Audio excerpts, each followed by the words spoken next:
half of about 0.2 microseconds from this formula when I plug in rho in element A.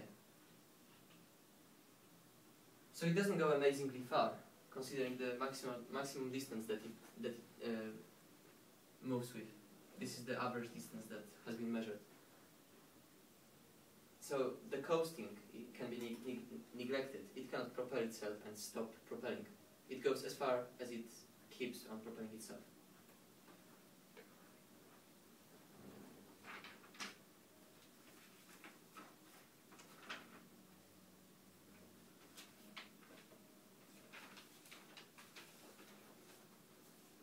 A stupid question.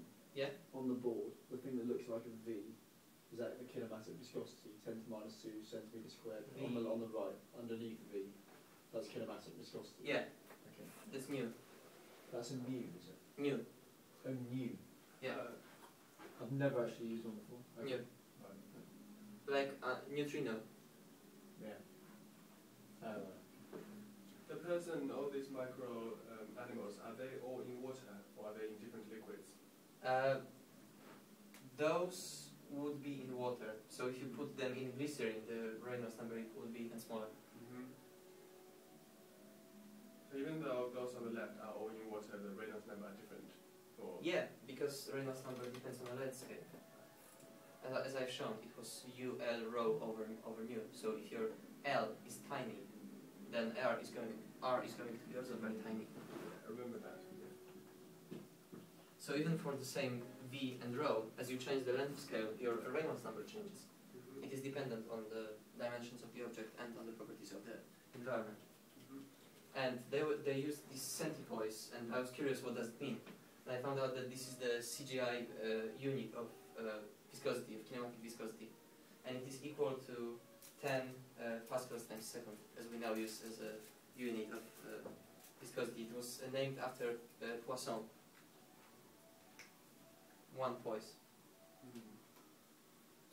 So I would show some examples of swimming, and I would think, what does it mean to swim?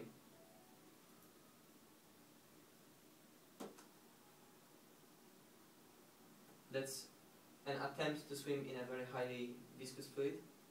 You can see that it's entirely time reversible, and even though it tries to swim, it doesn't go anywhere.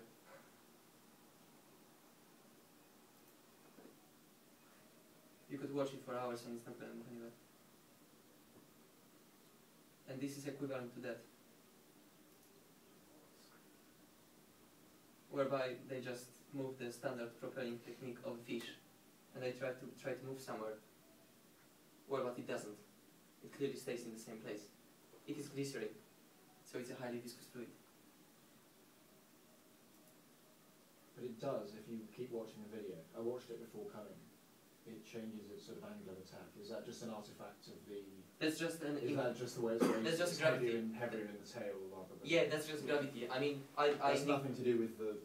Yeah, I I neglected the gravity, but actually here it might be heavier a little bit here than here. Yeah, because it lifts its nose towards you. Yeah, and this I was is... so bored I watched the whole 20 seconds of this thing to make sure that it didn't go anywhere. It doesn't go anywhere. I can... Yeah, I know.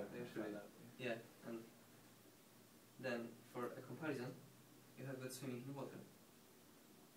So something of a very similar structure put in a water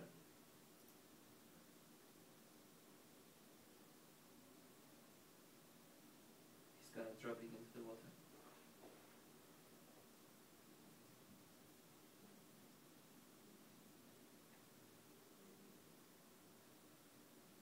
Miraculously, it is going to swim. So it does propel itself in the water, but the same mechanism fails in glycerin or in any other highly viscous fluid. So it was just an analysis of the mechanism of the fluid itself. That's why all kinds of reversible movements can be encapsulated in so-called scallop theorem, which tells you that anything that is time reversible is not going to propel you anywhere. It's called scallop because scallops can just open and close. So scallops would not be able to move in anything that has very high viscosity, low because they have just 1 degree of freedom. And